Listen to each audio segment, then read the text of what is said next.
Sinimula ng DTI at BJMP ang pagsasagawa ng seminar para turuan ang mga ito na makapagsimula ng negosyo.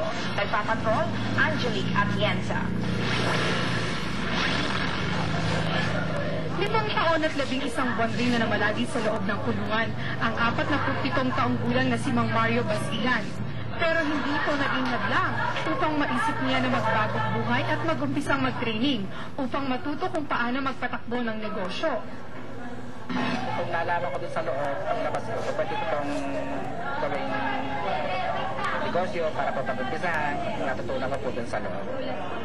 Fabric conditioner po at dishwashing liquid. Isa lamang si Mang Mario sa unang 25 sumailalim sa Entrepreneur Eye Opener, isang seminar na pinangunahan ng Bureau of Jail Management and Penology o BJMP at Department of Trade and Industry, kung saan ang mga dalaw o kamag-anak ng mga inmates ay nabibigyan ng pagkakataon na matuto ng iba't ibang pagkakakitaan.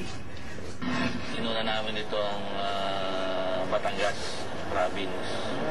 Ginagawa namin ito upang itong mga dalaw natin ay matuto sa pagnenegosyo, makatulong sa mga kamag-anakan nilang nakakulong, pati na rin sa ating bayan.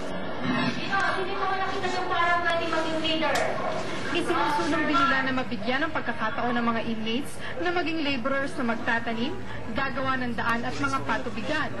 Lubos naman ang suporta ng pamahalaan ng iba na siyang magiging kauna-unahang host ng gaganaping Regional Trade Fair sa September 26 hanggang 28.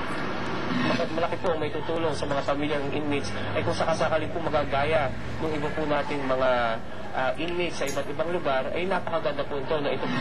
Patuloy naman ang seminar na planong isagawa sa buong Calabarzon. Angelique Atienza, Patrol ng Pilipino. On the Filipino people.